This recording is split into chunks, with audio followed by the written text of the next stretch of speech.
volta e meia aparece, poxa, a pessoa de produto que não é técnica, ela precisa saber codar, né? E a resposta para isso, enfim, ela é um pouco longa, tá? Ela não é direto a ponto sim ou não, né? Ela depende muito do tipo de produto que a gente está cuidando, né?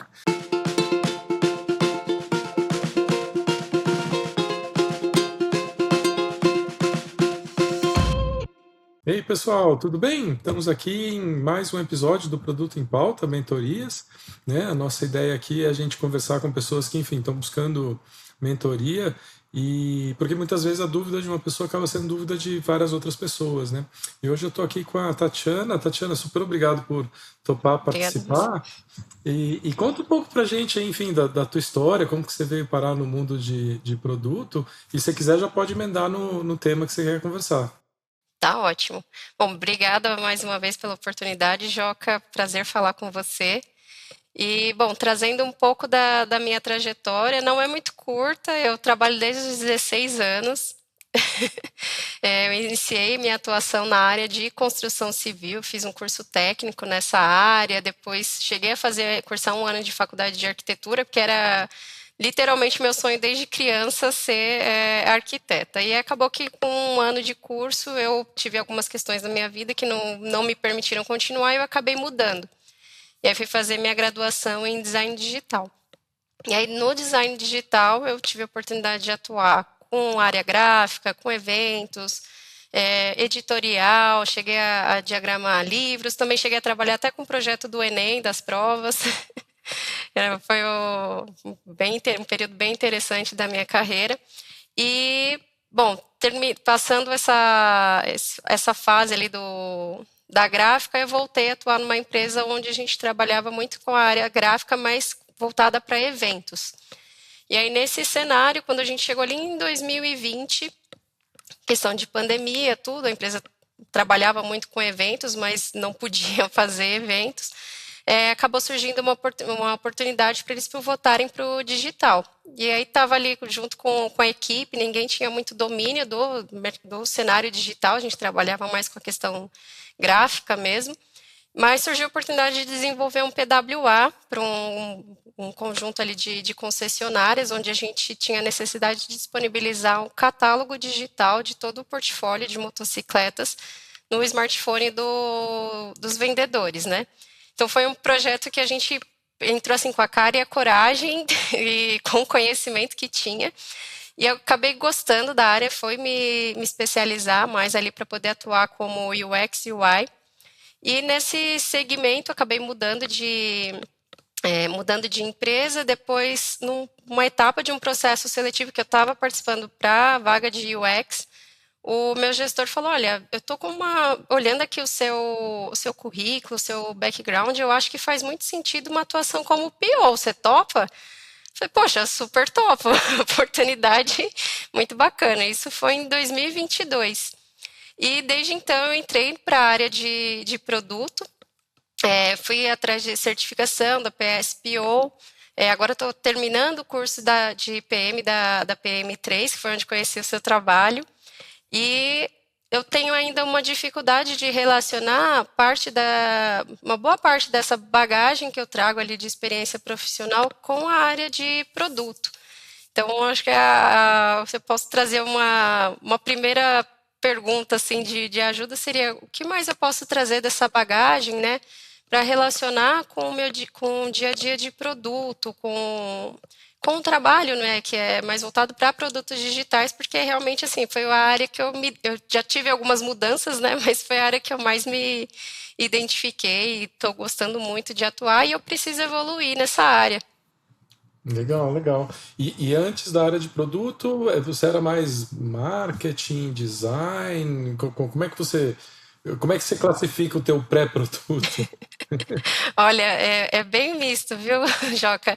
Eu, antes de produto, como UX, eu atuei em uma empresa que trabalhava com revenda de autopeças, então a gente trabalhou toda na parte digital ali do sistema de venda online de autopeças, só que não era uma venda B2C, era uma venda B2B, então tinham várias particularidades.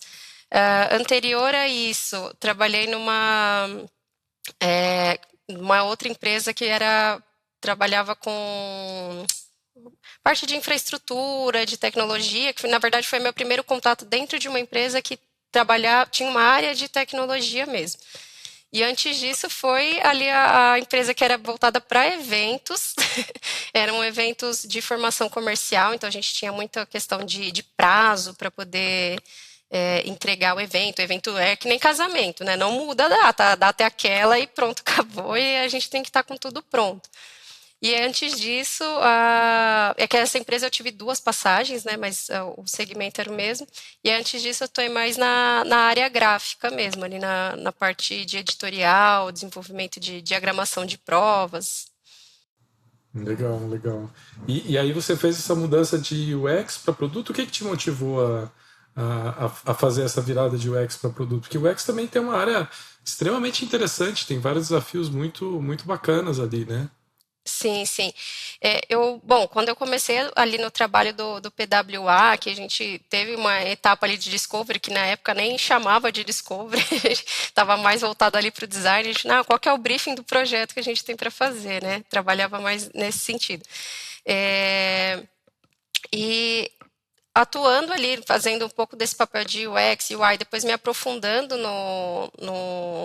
quando eu comecei a cursar mesmo, a estudar para trabalhar com o meu UX UI, é que eu fui entender como trabalhava uma estrutura de uma área de tecnologia, como atuava uma área de produto, e me chamou um pouco a atenção a área de PO, até uma das atividades que a gente teve que fazer, dividir o grupo, e ali cada um assumiu um papel dentro da squad do grupo, e eu acabei assumindo a de PO porque eu tinha gostado, assim, simpatizei, e falei, não, vou pegar esse papel. E calhou que quando surgiu a oportunidade, eu falei, puxa, pensando, né, com os POs que eu tinha trabalhado ali, que tive a oportunidade de trabalhar com 2 POs antes dessa oportunidade ali de 22, eu falei, poxa, eu gostei do trabalho que eles faziam, me interessou essa atividade que vem ali, não bem antes, mas até em paralelo com o trabalho do UX, e eu confesso que a parte mais da parte de interface, né, que a gente acaba misturando um pouco, né? Tem empresa que consegue separar bem o que é UX, o que é de UI, e tem empresa que a gente acaba trabalhando tudo junto. Eu estava trabalhando no tudo junto ali. E eu queria trabalhar um pouco antes, mas nessa etapa de descobrir qual era o problema, e eu acabava trabalhando mais só colocando a mão na massa ali, diagramando a interface, pensando como que era toda a parte de navegação, que claro, também faz parte, mas eu queria ter esse contato maior com as áreas de negócio, entender o porquê que as coisas estavam chegando até mim daquela forma, né? O que estava acontecendo antes disso. E como UX e UI eu não tinha muito nas oportunidades por onde eu passei, né, eu não tive essa possibilidade. Então foi uma chance que eu tive ali, eu agarrei ela com unhas e dentes e foi por isso que eu acabei aceitando essa migração. Entendi, não, muito legal. Enfim, você tendo passado esse tempo, né, como designer e como UX designer, né, e antes até como designer, né, eu estou vendo aqui também no teu histórico ali, criação, enfim, design gráfico e tal.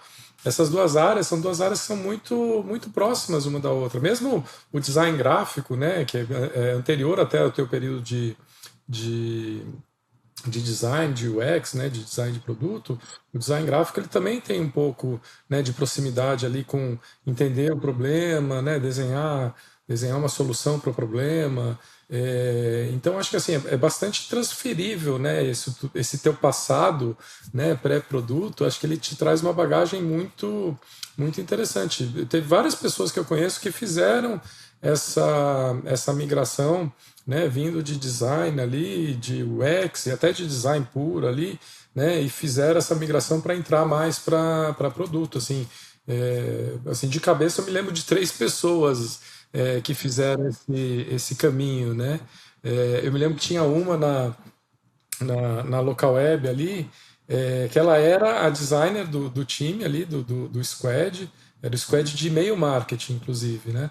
Era a designer do time, Aí, enfim, por algum motivo a pessoa de produto acabou saindo, acho que saiu da própria local web ali.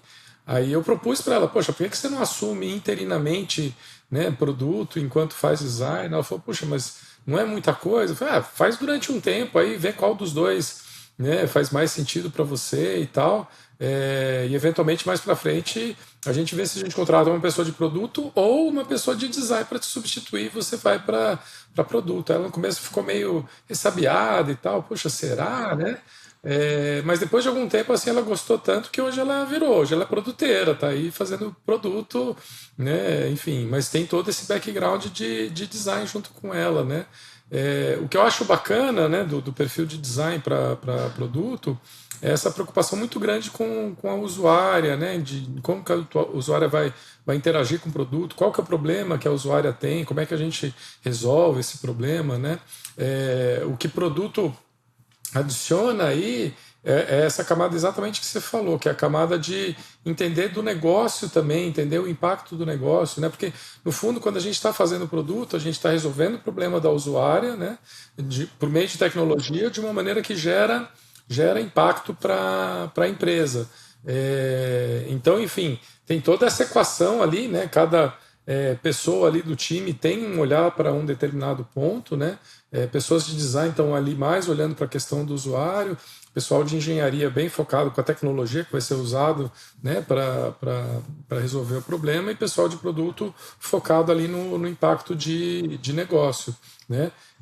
Mas produto e design andam muito de mãos dadas, principalmente nessa parte que a gente chama de discovery do problema, né? Ou seja, entender bem qual é o problema que a gente vai resolver, por que aquele problema é importante, qual o contexto que aquele problema acontece com quem, né? Essas pessoas que têm esse problema, qual o motivo, né? Qual a motivação que elas têm para ter esse problema resolvido, né? Então é um trabalho que é conjunto mesmo, né? Mas enquanto a pessoa de design ela está olhando de uma forma mais pura, somente para a usuária e para desenhar uma solução que faça sentido para a usuária, a pessoa de produto ela também está interessada nisso, mas também está preocupada em, poxa, e isso aqui como que encaixa na estratégia da empresa? Qual o impacto, né, que vai trazer aqui para a empresa, né? Então acho que tem esse papel conjunto ali, né? E aí, assim, outro papel importante da pessoa de produto, assim como da pessoa de design, junto com a engenharia, é no discovery da solução, né? É trabalhar junto com a engenharia para pensar em hipóteses de solução para aquele problema, para decidir uma delas para de fato mover para o delivery. Então eu vejo assim uma proximidade muito grande, como eu te disse, assim, eu conheço várias pessoas que do design migraram para produto, né? Como eu te falei, pelo menos três aqui eu me lembro de cabeça, três da época da local web, inclusive, né? Que fizeram essa migração e são produteiras super felizes hoje. Ah, essa referência é muito boa. Eu gosto muito da área de produto. Eu confesso que até uma das minhas maiores dificuldades na área de produto é a falta do background técnico. Porque eu detesto ficar, acho que todo mundo, né? Detesta ficar vendido numa situação em que a gente tenha algum embate ali com o pessoal mais técnico. Inclusive, recentemente tenho me aventurado mais ali a fazer uma consulta SQL, tenho aprendido um pouco na raça, cheguei a fazer alguns cursos mais básicos, mas mesmo esse mais básico já me ajudou assim muito numa funcionalidade que eu fiquei quase, acho que 4, 5 meses para homologar, porque tinha uma complexidade muito grande ali de negócio para a gente poder validar, e vinha com uma correção e aí voltava com 3 erros e a gente ficava nessa. E assim, sem esse conhecimento técnico, que no meu caso ainda é bem básico do SQL, eu teria ficado totalmente na mão, assim, o pessoal não conseguiria fazer meu trabalho, né? E aí, até, Joca, não sei se tem algum direcionamento que você consegue dar nesse sentido, assim, mais técnico, porque, claro, no dia a dia, tem muita coisa que a gente vai pegando no dia a dia, né? De onde eu estou hoje, onde eu estava 4 anos atrás, quando eu entrei para produto, efetivamente já aprendi muita coisa, mas, e claro, nunca vou chegar a ser uma pessoa de engenharia, desenvolvedor, que até porque não é meu foco, mas preciso ter esse know-how para poder ter uma discussão mais assertiva, né, com o time, porque tem desenvolvedores que você consegue trazer ali do lado, eles são super parceiros, mas não dá para esperar que todo mundo vai ser assim, né? Sim, sim. Não, ótimo ponto. Na verdade, aí tem várias coisas para a gente conversar aqui, né? Disso tudo que você trouxe, né? Acho que de um lado, indo mais para esse ponto final que você trouxe, né? Tem alguns desenvolvedores, algumas pessoas desenvolvedoras que são mais parceiras, que estão mais junto, tem outros que ficam mais distantes, né? É, mas esse é um ponto super importante. Não é uma questão assim de depender da boa vontade e disposição das pessoas engenheiras. A gente também tem uma responsabilidade muito grande de puxar essas pessoas de engenharia para estarem mais próximos do produto, do negócio, né? É um erro muito comum que algumas pessoas de produto acabam cometendo, é tratar o time de engenharia como fábrica de funcionalidade mesmo. Primeiro precisa implementar isso, depois implementar aquilo, depois implementar aquilo outro.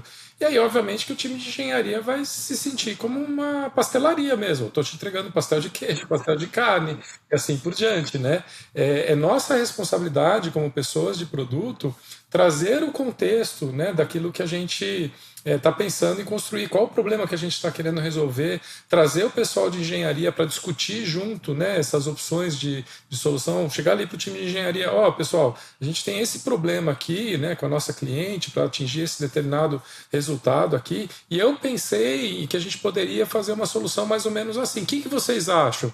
Vocês veem outras soluções também? Ou seja, trazer eles cada vez mais para entender do negócio, entender do problema, a gente trazer um pouco de números de negócio também ali para o time, ou seja, dar esse contexto para o time de engenharia, para o time de engenharia se sentir cada vez mais parceiro no atingimento dos objetivos, né?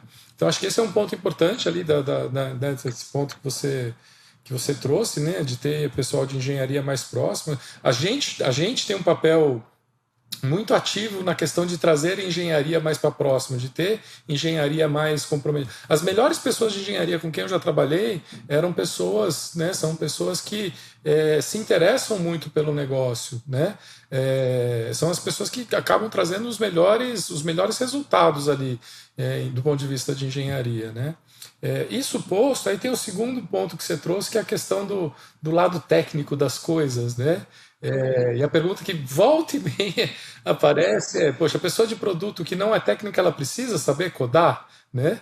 E a resposta para isso, enfim, ela é um pouco longa, tá? Ela não é direto ao ponto sim ou não, tá? Ela depende muito do tipo de produto que a gente está cuidando, né? Se a gente está cuidando, sei lá, de uma loja virtual, sei lá, de um e-mail marketing, um marketplace, né, uma fintech, assim, não precisa saber programar, né, necessariamente, né? Você pode ser uma pessoa que não conhece de programação, enfim, e consegue ser uma boa pessoa de produto ali, tomando as decisões, né, do que fazer, trazendo ali para o time o contexto, aquela coisa toda. Agora, se você for uma pessoa de produto que está cuidando de um produto que é um pouco mais técnico, né? Imagina, por exemplo, CPM da AWS ou CPM do É. GitHub. É. Não tem jeito, você vai ter que Não. entender um pouco daquele mundo, né? Não tem muita saída. Se você pode até ser, por exemplo, PM de uma loja virtual, mas você é justamente o PM que vai cuidar da API da loja virtual. Poxa, se você vai cuidar da API da loja virtual, a API serve a quem? Serve a desenvolvedor. Então, o público vai ser desenvolvedor. Então, se você entender um pouquinho daquela mecânica de API, de integração via API, vai ficar um pouco difícil o trabalho, né? Precisa saber programar? Não necessariamente, mas precisa pelo menos entender como que funciona uma API, né? A questão de, poxa, né, como é que um código se comunica com o outro, o que são endpoints, enfim, conhecer todo esse linguajar, entender como é que funciona, né, o mundo de programação ali. Isso posto, né, falando que entender ou não de tecnologia ou de programação especificamente depende muito, né, do tipo de produto que você cuida. Assim, nesses produtos em que não precisa codar, ok, né, não precisa saber codar, mas entender um pouquinho de codificação é legal. Assim, Ajuda. exatamente, pode te ajudar, né? Eu gosto de dar dois exemplos, né? Imagina, eu gosto muito de música, né? Como dá para ver aqui. É, só um pouquinho. Só um pouquinho, né? Agora imagina, né? Você é guitarrista numa banda, você toca a guitarra super bem, mas só toca a guitarra, não entende mais nada de nenhum instrumento. Você pode ser um excelente guitarrista, né? Você vai ser um excelente guitarrista. Agora, se você além, né, de tocar bem, né, a guitarra, você dedicar algum tempo para entender um pouco de, sei lá, de piano, de teclado, de bateria, de canto, de baixo, né? Não significa que você vai tocar os outros instrumentos em todas as músicas, mas te ajuda a entender um pouco melhor, né, o ambiente que você está e você talvez toque guitarra melhor. Mesma coisa, por exemplo, se você for uma pilota de carro de corrida, de Fórmula 1, né? Você pode ser uma pilota super excelente ali, dirigindo super bem, e não conhecer absolutamente nada de mecânica, porque tem gente para cuidar da mecânica, né? Não é você a pessoa responsável pela mecânica do carro. Legal, você vai ser uma excelente piloto ali de Fórmula 1. Agora, se você entender um pouquinho de mecânica, poxa, como é que o carro funciona, né? Como é que acontece ali a combustão, né? O combustível ali fazendo o carro, né, ir para frente, a roda, as engrenagens, né? Se você Dá para melhorar? entende, exatamente, entende um pouco mais dessa mecânica, isso pode te dar insights interessantes quando você estiver lá na pista pilotando e você entende, poxa, essa máquina aqui que eu estou sentado, ela funciona dessa forma. Então, a mesma recomendação eu dou para pessoas PMs. Você não precisa saber codar se o teu produto não requer isso, né? Mas pode ser interessante aprender a codar, não para fazer o trabalho de codificação, até porque o trabalho de codificação hoje está movendo cada vez mais para ferramentas de IA, né? Mas entender como funciona o produto, entender, né, da questão ali da linguagem de programação, pode ser útil até para as decisões de produto que você vai tomar, né, para conversas melhores ali com o time de engenharia. Você não vai fazer o trabalho necessariamente do time de engenharia, mas te ajuda nesse tipo de conversa, né? Então, sobre programar ou não programar, a necessidade de programar, eu iria por aí. E aí, só para fechar o tema, SQL, ainda bem que você foi lá e estudou SQL. SQL, assim, aí não tem jeito, é obrigatório. Na verdade, saber mexer com dados é obrigatório. Não dá para depender de alguém para extrair os dados, né, para puxar as informações. Hoje tem ferramentas que abstraem bastante, né, quando você acessa uma base de dados, que abstrai bastante essa extração de dados, mas mesmo assim precisa entender, poxa, como é que os dados estão armazenados ali, como é que eu consulto os dados, como é que eu cruzo os dados de uma tabela com a outra, tem que ter esse conhecimento e essa iniciativa, sim. Ainda bem que você já foi atrás disso. E foi, assim, realmente eu posso dizer assim, não chega a ser uma virada, mas bem próximo disso, assim, porque eu trabalhei praticamente uns 8 meses, assim, muito no escuro de algumas coisas, né? Muito dependente de outras pessoas mesmo, para poder me dar algum material, às vezes, para poder resolver alguma questão. E isso, além de, claro, irritar, né? Deixava o meu trabalho muito. Não estava sendo eficiente no meu trabalho. Então, quando consegui algumas dicas iniciais e consegui ir atrás ali de me aprofundar um pouco mais nisso, foi assim. E ainda hoje, né? Claro, me ajudou muito nessa homologação específica ali que eu estava comentando, mas ainda ontem estava com uma outra situação e aí a pessoa, não, mas isso daqui não. O usuário questionando alguma coisa lá na ponta que não estava acontecendo, e aí eu consegui acessar ali o banco para poder dar uma olhada. Falei, puxa, consegui resolver as coisas assim de uma forma mais independente, né? Não, claro, a gente sempre trabalha em equipe, mas são coisas às vezes muito pequenas para você acionar alguém, né? Então, conseguir resolver essas coisas assim de uma maneira muito mais rápida, realmente assim, me sinto mais até mais confiante, né, em algumas atividades por conta desse domínio. E realmente acho que a questão ali de ter pelo menos essa iniciação, né, na parte de codar mesmo vai ser importante para eu poder me desenvolver melhor também. Não, ajuda demais, assim, né? E hoje, quando essas ferramentas todas, Claude, né, o ChatGPT ali, poxa, você pode se iniciar em ambos os temas, tanto em questão de SQL quanto em programação, de uma maneira super, super mais suave ali, né? O próprio LLM ali te servindo como teu professor ali, teu tutor ali, para você navegar nesse mundo. É bem, bem divertido mesmo. E eu uso bastante, Joca, assim, fiz uma query e a query deu errado. Falei, por que que essa query tá dando errado? Aí só quando assim não tem mais jeito mesmo, aí eu, gente, por favor, alguém me ajuda aqui porque eu não tô conseguindo evoluir.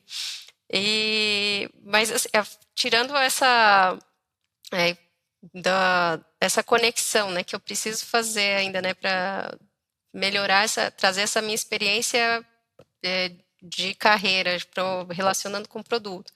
A questão técnica ainda tem um terceiro ponto, Joca, que eu queria trazer. Claro, claro. Esse acho que é um pouco mais específico e talvez até um pouco mais complexo do que os outros.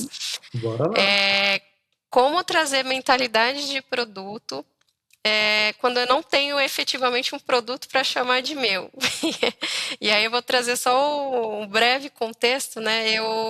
Na empresa onde eu atuo hoje, eu entrei para atuar na migração de um RP. Então, foi basicamente esse o contexto da minha entrada. Só que essa migração acabou, por enquanto, não acontecendo, está de stand-by, e eu estou atuando muito na parte de suporte, ali, de customizações do sistema que já existe.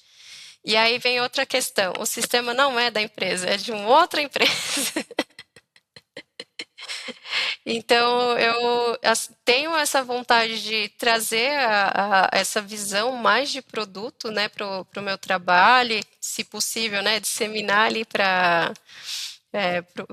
o time, né? Claro, não depende de mim, tem que levar a ideia para cima, né?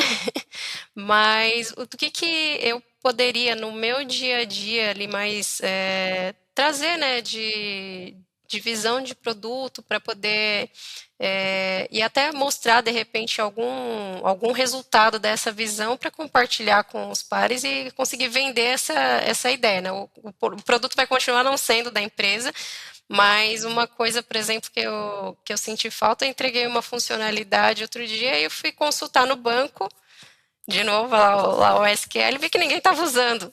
Eu falei, poxa vida, por que ninguém está usando? Então, a gente tem algumas entregas que a gente não consegue mapear ali se as pessoas estão se beneficiando do resultado, né? É esse tipo de situação que acontece que eu fico pensando, como que eu posso trazer essa visão de produto, considerando que eu efetivamente não tenho um produto meu. E quando você tem alguma coisa que você queira, enfim, desenvolver, mudar, né, evoluir nesse produto, como que você faz? Você manda para o fornecedor? Como que funciona? Tudo vem a demanda diretamente do usuário, aí a gente faz a avaliação das demandas e aí faz o mapeamento, faz ali tem uma etapa de discovery para entender um pouco melhor o porquê daquilo e às vezes até o usuário já traz até uma solução. Eu quero que seja feito isso. Não, mas às vezes não é efetivamente essa solução que você precisa. A gente tem outro caminho, né? E aí depois que é feito esse mapeamento, aí a gente monta ali uma documentação para pedir para a empresa fazer. Ah, entendi. É uma empresa terceira que faz. Isso, que é a dona do sistema. Ah, entendi. E essa empresa, ela desenvolve esse sistema para várias outras empresas também. Exato. Entendi. Realmente não é uma situação exatamente de produto, né? Na Exato. verdade, é uma gestão de terceiros ali, né? Esse sistema tem alguma maneira de customizar ele, enfim, alguma linguagem de programação, alguma coisa assim que permitam vocês a customizar ou não? Todos os pedidos de customização tem que mandar para eles. Todos pedir de customização para eles. O máximo que a gente consegue fazer é gerar um relatório. Ah, entendi, entendi. Assim, então realmente assim, não é uma situação ideal de produto, né? Porque você não está junto com um time de desenvolvimento, né? O mundo ideal de produto seria que você estivesse junto com um time de desenvolvimento. Você até pode fazer essa parte, né, que você mesmo descreveu antes, né, de entender melhor as necessidades, entender né? Muitas vezes, né, o stakeholder vem com pedido já pronto, implementa X, implementa Y, aí você faz o trabalho, tá, legal, mas qual é o problema que a gente quer resolver? Talvez tenham outras soluções, soluções mais simples e mais baratas para a gente implementar e tal. Você pode fazer todo esse trabalho ali, né, no entendimento do problema e até no desenho das hipóteses de solução, né? Mas o fato de você não estar junto com o time de desenvolvimento cria uma situação não ideal para desenvolvimento de produto, né? Porque, assim, idealmente a gente tem que estar junto, né, com o time, tem que ter um objetivo comum, né? E não essa relação cliente-fornecedor, porque você está numa relação cliente-fornecedor É, com o time de é verdade. desenvolvimento. Então, não é o ideal. Dá para praticar um pouco de produto? Dá, dessa forma que você mesmo trouxe, mas é incompleto, vai ser uma experiência incompleta mesmo. O mundo ideal seria que você tivesse pessoas desenvolvedoras junto com você, perseguindo os mesmos objetivos, né? Não um time terceiro. Porque, na verdade, o time terceiro, o que acontece? O time terceiro, ele não tem o mesmo objetivo que você. O objetivo dele é te vender desenvolvimento, te vender horas de desenvolvimento. Então você vai chegar e falar, olha, a gente tem esse problema, a gente gostaria de resolver dessa forma aqui. Aí ele vai falar, poxa, mas essa forma aqui não é a melhor, o que a gente precisaria fazer é outra forma aqui que vai te custar 5 vezes mais, porque vai levar 5 vezes mais tempo. Porque, na verdade, o objetivo deles é vender horas, né? O objetivo da maioria das consultorias, né? São pouquíssimas as consultorias que trabalham baseadas em atingimento de objetivo. A grande maioria das consultorias trabalha baseada em vender horas. Então, quanto maior o projeto, melhor. E a gente não quer o maior projeto, a gente quer a solução, né? A gente quer uma O solução. resultado. Exatamente, exatamente. Então, assim, é uma situação difícil, Tatiana, assim, dá para aplicar um pouquinho, como eu disse, mas não dá para aplicar na essência, né, o que é a gestão de produtos mesmo. Esse realmente era o ponto mais complexo que eu precisava trazer mesmo. É um ponto meio sem solução. E não existe nenhuma perspectiva de ter um time de desenvolvimento mais próximo de você, para você trabalhar algum tema aí da empresa? Que eu saiba, não, porque ainda tem um terceiro ponto. Eu também sou terceira. Ah, entendi, entendi. Aí tem um agravante, vamos dizer assim. É verdade, é verdade. Mas você está terceira, mas você está como se fosse funcionário ali, você está atuando como É, PM ali dentro da empresa, né? Diferente de uma empresa de consultoria terceira. A empresa de consultoria terceira, ela sim. vende horas de desenvolvimento. Você não, você está lá trabalhando como se talvez seja com uma contratação que é um modelo PJ, né? Um modelo terceirizado, mas você está ali como uma funcionária, como uma PM dos times ali, né? No meu caso em específico, na verdade, eu nem tenho um time sob minha responsabilidade, né? Por isso que eu estava tentando, tô tentando, né, trazer essa visão um pouco de produto para ver se eu consigo disseminar mesmo ali e aplicar também tudo conhecimento que já tenho, que eu estou adquirindo e dividir com o pessoal, claro, se fizer sentido para eles também, né? Claro, claro. Mas é uma situação é, não ideal, eu diria. Se for para pensar, assim, o mundo ideal seria ter um time de desenvolvimento mais por perto ali, né? Sim, sim, ajuda bastante. Aí, trazendo até por experiência anterior, né? Quando eu estava atuando diretamente com o time de desenvolvimento, tudo bem que nessa questão, por exemplo, de trazer o time para perto, na hora de entender o problema, né? Não sei se é só comigo, né? Mas às vezes a gente estava fazendo ali uma planning, estava apresentando a atividade. Olha, gente, o problema que a gente tem para resolver é esse daqui. Já temos aqui prototipado a tela, que vai ser. E aí eu já tinha, claro, previamente conversado com algumas pessoas sobre algumas questões mais técnicas para a gente poder chegar no ponto de colocar aquela atividade já para desenvolvimento, né? E aí a gente não tinha nem terminado de explicar, o pessoal já estava votando já.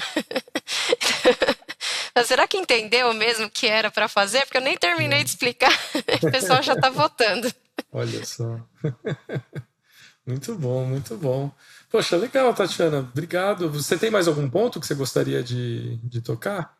Não, Joca, eram essas questões mesmo. Acho que assim já me ajudou a abrir muito a mente para vários pontos aqui, e conseguir fazer mais essa relação da minha bagagem com o trabalho de PM, de PO. E eu só tenho a agradecer aí seu tempo para me dar esses conselhos valiosos. Imagina, imagina, poxa, obrigado você por ter topado participar. É, E pessoal, é isso. Concluímos aqui mais um episódio do Produto em Pauta, Mentorias, né, com a Tatiana aqui, né, e os pontos que ela trouxe aí de precisa saber codar, não precisa saber codar, proximidade com o time ali de engenharia, como é que faz quando você não tem o time de engenharia por perto, enfim, temas bem interessantes ali. E se você quiser uma mentoria como essa, é só, enfim, se inscrever sempre quando eu publico aqui, né? Eu deixo o link para agendar, é só marcar ali na minha agenda e aí a gente conversa. Espero que tenha sido útil para você e até o próximo episódio. Valeu, Obrigada, Joca. obrigado. A gente sabe como, né, seria importante a gente poder conversar com nossos usuários, nossos clientes todo dia, toda semana, mas a correria de produto não deixa. Por isso a gente criou a Revelume. A Revelume é uma ferramenta que ajuda exatamente nisso. Olha que bacana. Aqui eu tenho a definição, né, da minha pesquisa. Aqui, por exemplo, eu estou fazendo uma pesquisa sobre Netflix para a gente conhecer descoberta de conteúdo, né? Então a gente vai conversar com pessoas para saber como que elas escolhem o que elas vão assistir. Aqui as perguntas, né? Como você normalmente decide o que vai assistir e se já teve uma situação que ficou muito tempo sem conseguir escolher, né? Aí uma vez isso tudo definido aqui, você dá contexto, você dá uma série de informações, qual é a tua hipótese principal, que decisões que dependem dessa pesquisa, né?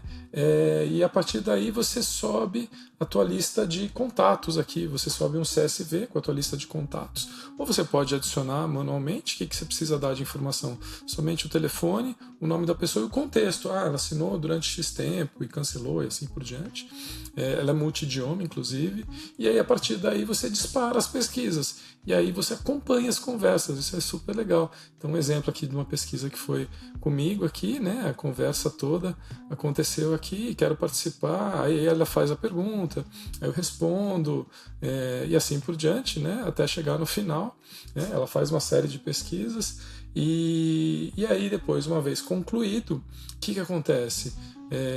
Você já com 2 ou 3 pesquisas já pode gerar o teu relatório. O teu relatório já tira uma conclusão, te dá alguns drivers aqui, né, desconfiança, né, e relevância das recomendações, necessidade de estratégia para descobertas externa, né, de conteúdo e assim por diante. Ele te dá uma série de insights aqui interessantes, inclusive com texto, quotes ali, né, citações e próximos passos, né? Que mais que você pode testar no seu produto, né, para melhorar, te dar inclusive sugestões ali, até com direito a PRD aqui, para criar PRD, te dá um resumo numa frase e para te manter constantemente pesquisando, ela tem aqui as próximas pesquisas, né, te dá sugestão, olha, aprofundar o conhecimento sobre fontes e critérios e processos, né, de decisão para buscar conteúdo e assim por diante. Então é só clicar no botão e criar nova pesquisa. Então, poxa, se isso fizer sentido para você, assim, para a gente aqui, a gente está acelerando bastante, nossos clientes aqui também estão acelerando bastante sua pesquisa. Se fizer sentido para você, revelume.com, com i, revelume.com.